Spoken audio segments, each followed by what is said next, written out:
No. Hello, and welcome to the Cosmic Prayer today. That's the second this has happened to me today. Prayer time this morning, the video ran twice, and okay, for some reason, we're wanting to introduce twice on what I'm doing today. And I'm just feeling so grateful to be here, to be present, and to be sharing today on the Cosmic Prayer, of course, through New Thought Media Network, this wonderful focus ministry that is ministering globally every single day, broadcasts and programs that inspire us to lift, yes, and to expand into the knowing of who we truly are and whose we truly are as love. And so I know that today's super guest is absolutely set to open our hearts, as she does all the time with the work that she's doing, the intention that she's setting, the immense body of work that she shares as an emeritus practitioner here on this planet right now, doing incredible things. And I'm very blessed, I'm very grateful, because Stef Swink, who is here waiting in the wings, has on a busy schedule at the moment and in Nashville. And so she said, yes, I'll come on. I don't know how long for, but I'm going to be here. So we're going to welcome Stef in to the Cosmic Prayer today to talk about prayer and to talk about her understanding of prayer, spiritual mind treatment, and how she uses it for her life and as a teacher of this teaching. So just an introduction here, which I really would love to share with you.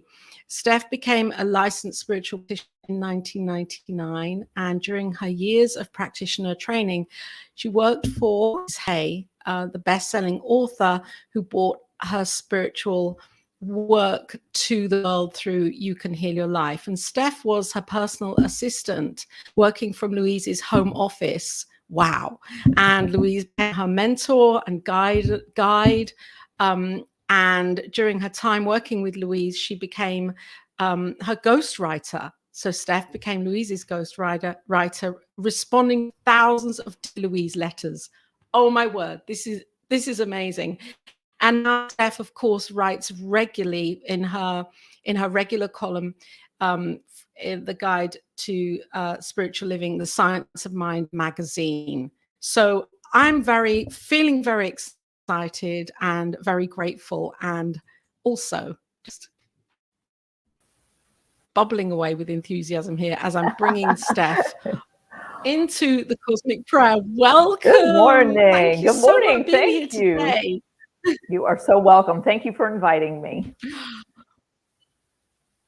It's wonderful. And I know maybe you know, however long you're here for, that's fine, because I know that whatever it is that's through and that you want to share is vital for these times now. And so I'm going to ask you what it is about prayer that inspires you as a spiritual teacher, as a leader, as an author, a writer, a giver. The work that you are doing is incredible. And I wonder how prayer guides you through this journey of life.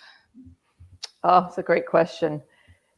You know, I go back to a story that I just shared. I'm as you mentioned, I'm here in Music City in Nashville. You can see I'm in this really cute Airbnb, all this energy of all the music that comes from Music City. And I've been here this weekend, and I facilitated, and then I spoke at the Center for Spiritual Living Nashville yesterday. And I shared a story about a significant memory for me about prayer. My original, even before Louise Hay, I worked at a Center for Spiritual Living in San Diego, California. And my boss and mentor and teacher was Reverend Dr. Kathy Hearn.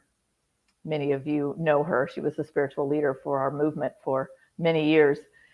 And she taught me. I was just at the end of practitioner training, and I went in to her office upset about something. It was a romantic relationship, I'll be honest. It was a mess. And she did this incredible, beautiful prayer for me.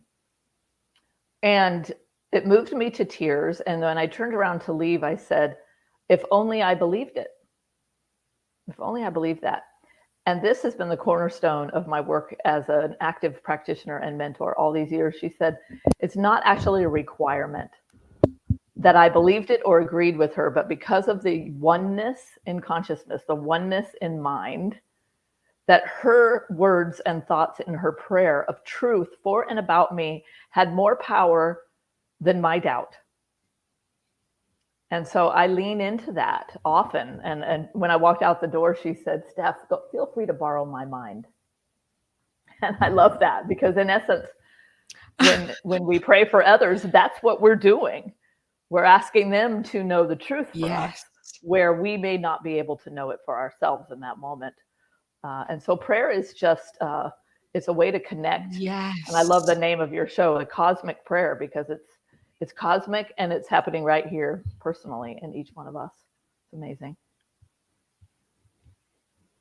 Yes. Oh, thank you so much for sharing that, because I think as practitioners, often there is, or people that come to practitioners or seek prayer through practitioners may feel that, you know, they need to be believing it. And I think that's a really wonderful confirmation there that we can use it, and we may still be in some doubt. And yet there is when we're being prayed for with somebody, that person who is actively praying is the one holding the consciousness. That's right. That's right. And isn't it wonderful when we can know it for ourselves, or even if we just have the slightest crack, even if it's laced with desperation, as somebody said over the weekend, it's like, I can see this much possibility. And I think that's great. That's all that's needed. That's all that's needed. And I wonder if it's not too much of a personal question, and I wonder what translated for you through that prayer. Oh, with Kathy all those years ago? Well, I will say, when I look back, I remember it was right about the time, as I mentioned, that I was finishing practitioner training. And it gave me a confidence, and it gave me a perspective of prayer. And I was able to lean into her and borrow her mind, which I have done in the last 23 years many times. She's a dear friend. Right. And so I actually utilize that and share that with clients, especially when they're really in a really, really difficult place. And it's so comforting. And it was comforting for me then. But the beautiful thing is that her confidence leached into me. And so it didn't take long, but the dynamics of that particular relationship that was troubling me shifted relatively quickly. And it was just a realization of the things the truths that I needed to know about myself were really opened up in that prayer. And I feel honored to do that with people, to be that with people. So that never actually gets old. Thank you for sharing this, because I think this for me is really exciting, that the prayer is happening in our consciousness to the degree that we can accept that, or do accept that. And I love what you've just said, because it's often what it truly is a shift in perspective, how we're seeing ourselves. And then it's incredible, because the experience changes. And it's not the other. That's right. That's right. And, you know, I love that you say that. It's great because, you know, in my experience, I'm very honored to be a facilitator of a process within our movement called co-creation. And it is a very long path to become a co-creation facilitator, for good reason. Oftentimes the process is utilized when a center or a church or a community is in some sort of transition, usually, such as with Center for Spiritual Living Nashville, they are ready to bring in a new spiritual leader, a new minister. And so throughout that process, prayer is utilized from before we even begin all the way through to bring about the greatest realization of truth of what is next, what spirit wants to reveal, and how it wants to express itself through that particular community going forward. And so prayer helps to like it did for me all those years ago, helps to rearrange things in consciousness so that we don't repeat the past. And so that we are, we talked about how we were standing on a threshold of a new room in consciousness, and it's prayer that opens that door. Right. And it's phenomenal how it works. It's phenomenal. That must be so exciting and fulfilling for you to be that individual, to take that role on, and to be that person who is amidst that intention of co-creation. That must be amazing. It is, and I was introduced to it about the same time as that original prayer that I mentioned. The ministers who created this process, Reverend Marcia Sutton and Lloyd Strom, they created these materials over 20 years ago and knew then that the world and the movement wasn't quite ready for it yet, and we are now. And so it's incredible, and it happens not only with groups, with a facilitator like myself, but also with individuals.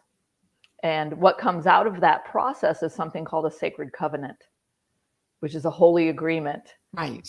And it is so incredibly powerful. And I can't get enough of it because it has completely transformed my life.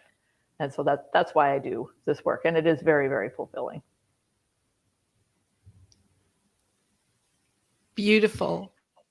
And I mean, I could go so deep into this conversation, but I'm not going to go that deep because there's something else that's kind of niggling in my mind and going, oh good, Louise, trust it, intuition. I love it. And I don't, yeah.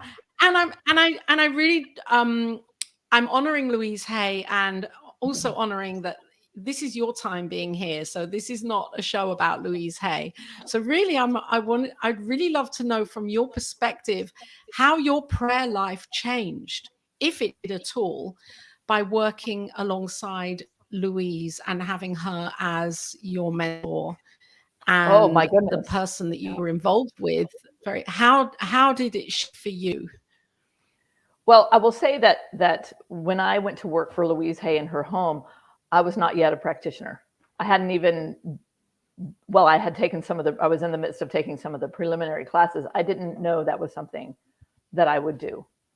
And so she ultimately was the motivator for me to go all the way into taking those courses. And she, she was really a pistol, I have to say. People love to hear stories about her personally, a very strong personality. Anybody who met her or went to one of her talks in person would know that she wasn't about making an impression that would suit you. She was very real, very authentic, very present, and sometimes a little bit in your face.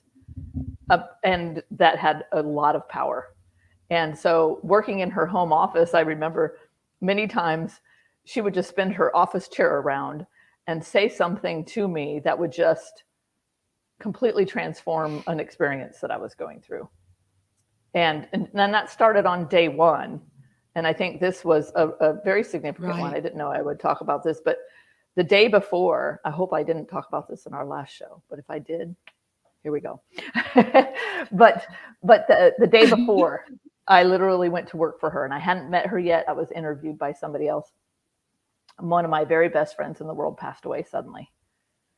And so I was a mess when I walked into her door. And I just remember how she greeted me. I walk in, I burst into tears. She I don't know if she thought that was because I was a great fan and I was just had a meltdown because I just met Louise Hay. But then I told her what was happening. Bless her heart. Can you imagine? Oh, here's my new employee. And she's sobbing when she walks in the door.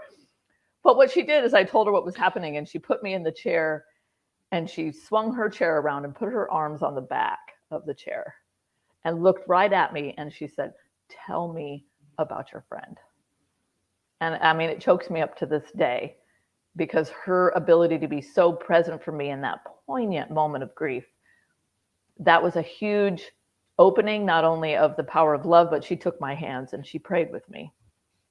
And that really opened me up to the power of prayer and made me begin to really realize that that was the path I wanted to take in my life. Bless you, Louise. Oh, wow. Yeah. Bless you, Louise. Absolutely. Yeah, bless you, Louise. And bless you for being well, you would work with her, really. I mean, to be her ghostwriter and to be answering those questions from, I don't know how many people would be writing a week or a month, to be the channel to take all of that in and then to be able to let that go or to dissolve that. That's immense.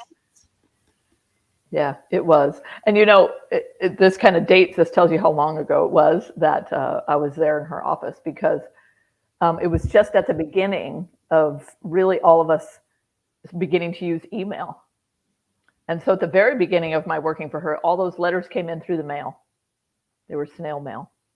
And then when email opened up, she got hundreds a week. That's just incredible. I mean, from all over the world. And so she and I would filter them down, and then she would take the little pile that I suggested, and then she would hand it back to me and say, answer this one. This is the one that is going to support the most people. Answer this one. And she was an incredible mentor in the trust she imbued in me. I mean, I ran them all past her, of course, before they went into publication or they were sent back to the person who wrote in. But ultimately, I don't remember exactly how long it was, but ultimately she said, trust yourself. I trust you. You've got this. And so she still is very present. And sometimes I feel like I personally sit back down in those office chairs in her home office there when I go to write my column for the magazine now. I said, okay, yes. All right, Lulu, let's do this. That was her nickname, by the way. And isn't that incredible, Lulu? And isn't that incredible that she was looking for the one or that would be of most service to the greatest amount of individuals? Yes. Yes. I love that.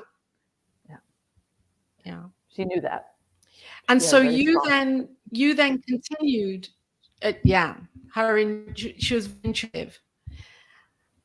And you continue to write, and now you write the column. You are the column in a way. You have your own column in the Science magazine, and you continue to answer people's prayer requests and to be that guide. Yes. And how does prayer inform you through that? Oh, goodness. I couldn't do it without it. I have a process where when I receive a question, I choose that question to be the one that I'm going to answer for the column. I go into meditation and prayer. And I have actually a sacred covenant specifically designed for that aspect of my ministry, my writing ministry. Well, it's my speaking and my writing ministry. And one of the aspects of a sacred covenant is it includes what's called a promise from God. So it's a line of either from scripture or from Ernest Holmes, a truth, a universal truth. And the one that downloaded for me when I was creating that covenant was the line, you are the hand and voice of God. And I thought, ooh, that's pretty potent. You are the hand and voice of God. And so just like I do when I have sessions with clients with a column, I sit down, I read that sacred covenant, and then I just consciously kind of move myself out of the way so that it becomes spirit is answering that question through me as a conduit. But it's really important that my prayer precede my writing so that I know that that's coming from source. Yeah. Yes. And thank you for that reminder that prayer precedes our inspired action. Prayer precedes it. We pray and then we take that inspired action, whatever that is, whether it's literally moving our feet or doing more internal work, prayer is the piece for me that comes first, and I'm guided by the prayer, from the prayer. Yes. Well, that's clear, Laura. I mean, you do so much. So clearly Spirit has decided that you are a place where its activity on the planet can, be robust, shall we say. I watch you. I see what you're doing. You do this show, you do other shows. You're a very active conduit of God. So hallelujah for that. Thank you for your listening. It's amazing what you do. Amazing. Oh, well, I think it's probably the same for you and many when you know where your heart lies and what brings joy in the moment, and praying on that and knowing that this is what, I'm ministering, how I want it to show up and how is it going to show up, and just surrendering to that. Yes. And how do you feel that prayer has share a demonstration, something like that's happened for you? Been, wow, I was praying on this for a while or just once and this happened. Well, that's an easy question to answer without breaking any confidence. This past weekend, being right here with this incredible group of people in this co-creation process. And it's interesting that you use the word demonstration, because co-creation is the creation of a sacred covenant, this holy agreement that is a description of the new minister that they're ready to call forth. And that word demonstration was a potent piece of our conversation. In essence, they want to call in somebody as their spiritual leader that demonstrates the science of mind principles in action.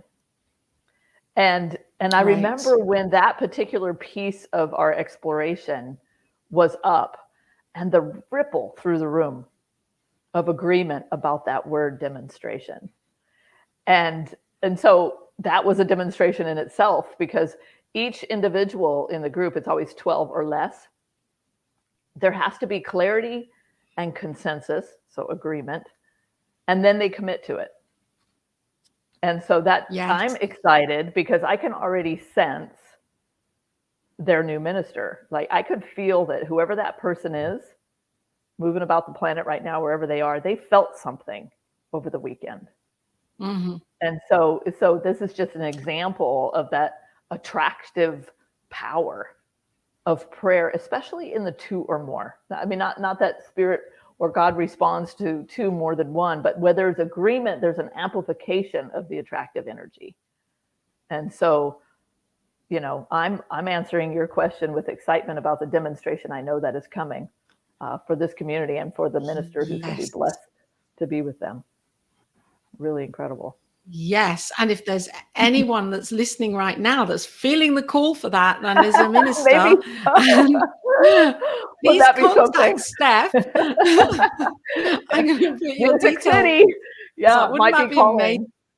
Wouldn't it? And I could feel it, and they could too. When I spoke yesterday, that was also a demonstration, because I had a little health surprise happen over this weekend. I did a big heavy lifting project before I left home in Colorado, and I have a little hernia that appeared over the weekend. It was a little personal thing to share, but it was like there was this physical discomfort that surprised me in the midst of all this, and I just allowed my vulnerability to just come forward in the middle of that process, and I asked all of them if they would just pray for me.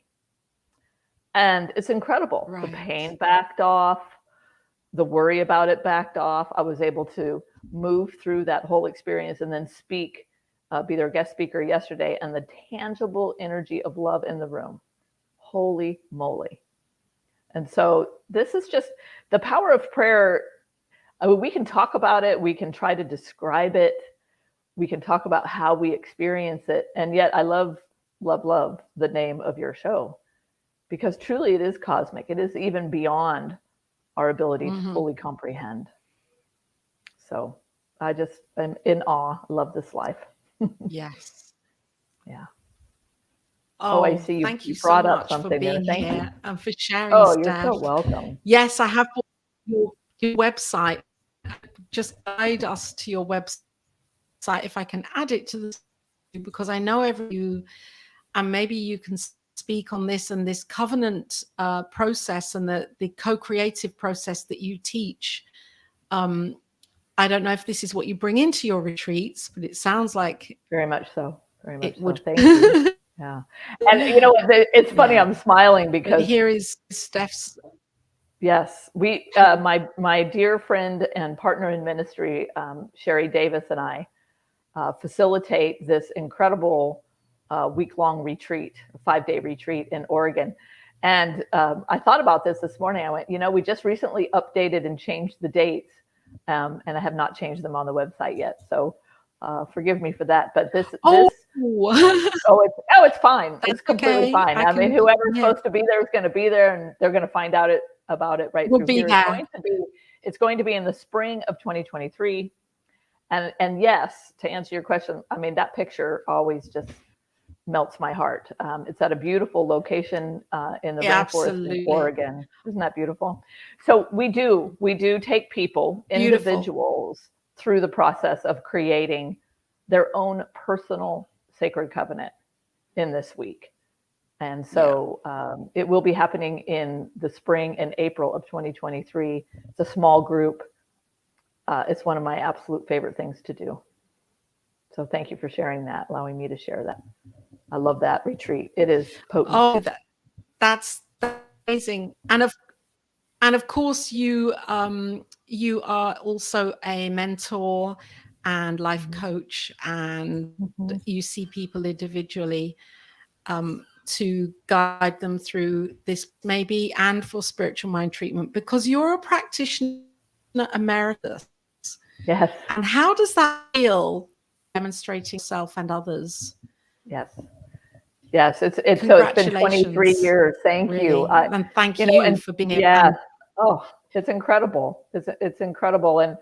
And for anybody who even feels the slightest tickle about the practitioner journey, whether or not you know for sure, or maybe you do know for sure that maybe you're going to work with clients, maybe you're not, the practitioner journey, either way, is such an expansion of consciousness and healing that this beautiful planet of ours and everybody on it benefits from each and every one of us choosing to take responsibility for our lives and deepen spiritually. And so go for it. That's what I'm saying.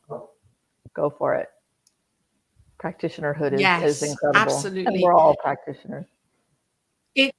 Incredible. And I believe that whatever we do after, or say from becoming a practitioner, whatever we do, whatever I am doing after that or with that, I always say practitioner is the base of everything for me, to be a practitioner. And we're all practitioners. You know, we're all, as individuals, we have this ability, and it's really all about saying yes to the call of being it in action for our lives and being of service with it. So 23 years. Wow. If I had kind of balloons going off in the background. Yeah, I laugh and say, well, you know, it's funny. I was just going to say, Laura, you and I were laughing before the show about that my professional photo is still me with my big red curls. And through the pandemic and everything, I let myself go natural. And so I can't get away with saying I was 6 anymore when I graduated as a practitioner. So that was the youngest practitioner in history. It's not actually true. But yes, 23 years of this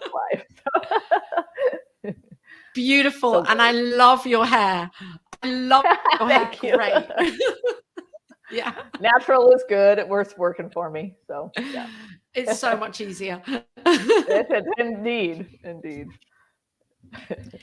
And so that you have people that you work with, individuals that are watching right now. And I just want to acknowledge you if you're here and you know Stef, and thank you for being here and being on the Cosmic Prayer this week. And I'm just wanting to ask you, Stef, what you would guide, or how you would guide those that are going through inner conflict, inner kind of that how divided around what's the on politically and racially with mandates and laws that are being passed in America and in the UK and all around the world, where there's this idea of separation. Yes. How can there really be that container that can shift something for us on a cosmic level when all of this is going on?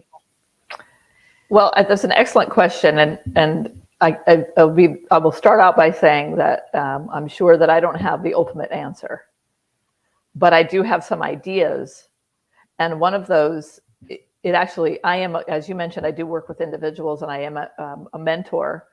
Most of my, not all, but most of my clients are either practitioners or practitioner students or ministers, and many of them are not. They're just on the spiritual path. But I will say that I also am a mentee. I work with a mentor monthly.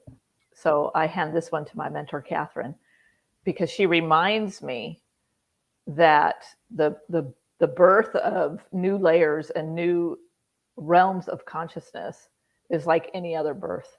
It's messy. It can feel and look messy and painful.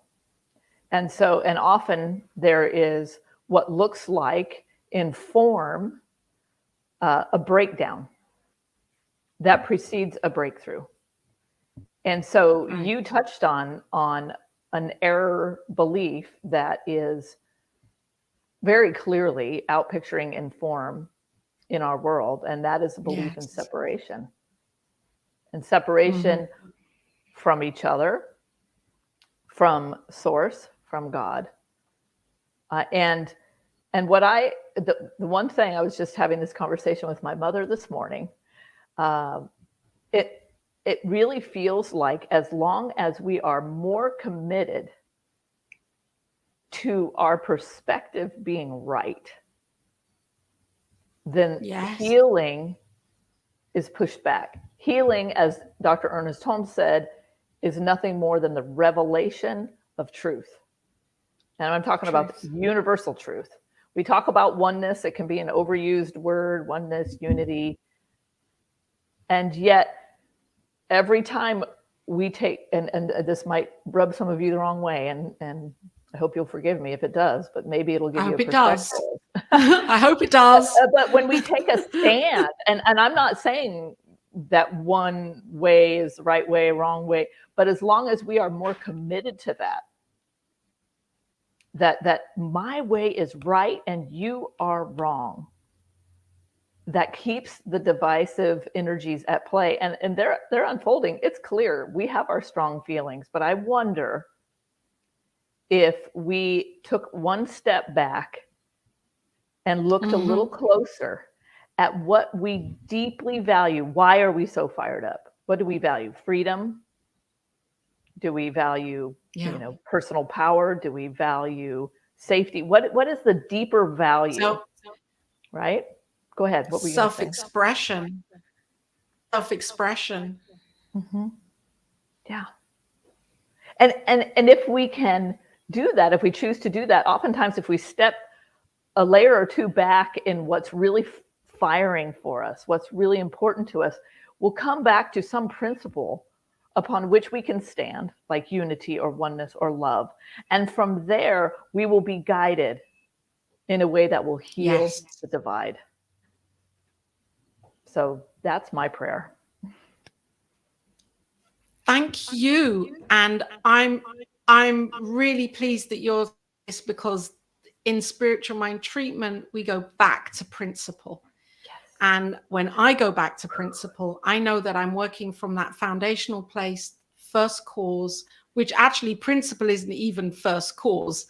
And yet it's the aspect of the divine that I can lean into, where I know the truth that can unfold in this way rather than in fact and the drama of it all.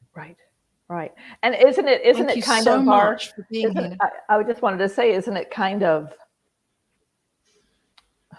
I want to say this is just kind of pressing in, that we have the ability to respond consciously which is responsibility, conscious responsibility. And so I'm not saying that taking a stand for what you believe is not important. It absolutely is. But let's come from love and see how love guides us and go from there. That's right. Yeah. Thank you, Stef, for being here today. I know that you are you're busy today and you have things happening. So I'm just so grateful that you showed up here on the Cosmic Prayer to share and to inspire. And is there anything you'd like to share with people that are listening now or at a later date? Is there anything on your heart that's related to prayer or anything with spiritual practice or spirituality that you feel that you'd like to share right now? You know, the first thing that comes to me is something that somehow this came up over the weekend, but if there's something that you are deeply desiring or feeling maybe anxious about, you know, if there's some way that you can imagine that you would be served or supported by that, be that. So in other words, if you just wish someone would just call you and convince you that everything's going to be okay, do that. Do that for another. Be that which you want to see, feel, experience. And just the slightest little way of coming out of yourself and your own pain, call somebody. Call somebody for your own prayer. Absolutely receive support, but be that. Try that on. Be that. Call someone. Offer your love, your prayer, your support, and you will be supported in kind. Yeah, that's the little spirit nudge for me to share today. That is, and that's very powerful. It's a big spirit nudge for all of us to actually be it rather than just seeking it, to be it first. Yes. Yeah. Absolutely. Thank you, Stef. You're so welcome. Thank you, Laura. This has been amazing. Thank you. And for those that are watching right now, please know that you can find Stef in the Science of Mind magazine every month, where she has her column that has been an immense support, I'm sure, and guidance for so many people reading your words and your mission and guiding people to know who they are as love and healed and revealed already. So please look at the Science of Mind magazine and check out Stef's column and get more in touch with how she writes and what it is that she's saying, because it's really important that we hear. And I want to say too, sorry to interrupt you, but send me your questions. Please do. Please send the questions because oh my gosh, your question is a question that who knows however many other people have. So I love to receive your questions. You can send those through my website or through my email. So love to hear from you. Fantastic. And the email, the web is up here, stefswink.com. And of course, you can find the retreats on Stef's website also, and mentoring, guidance, workshops, speaking engagements, all of the things that Stef does. They're all written about on the website, so you can find out more information there. Thank you. And thank you, Stef, for being here on the Quick Prayer today. Oh, you are so welcome. Thank you for your invitation. It's been a real pleasure. Brilliant. So thank you for watching, for being present. And if you've only just joined, then I highly recommend that you stay here actually on New Thought Media Network, because there are shows coming up. We have practicing prayer after this, and we have Bonnie for grief after that. And there's lots happening here on the network today. Of course, New Thought Media Network is a focus ministry for spiritual living, focus ministry with a global reach, showing up here every single day on the live online with programming and education and entertainment, and all sorts of wonderful ways that we can hear this truth and embody it into our heart. And if you feel called and if you feel inspired and fed and nourished by this network, of course, there's the donate link, and you can donate straight into the network and be woven into the consciousness of the vision of this network, which is for more and more and more people who are willing to receive this wonderful, wonderful teaching in this way. So thank you again for being here, Stef. And we will be back here next week with the Cosmic Prayer. Amazing week. And Stef, thank you. You're welcome. Cosmic much love and blessings. Bye, everyone.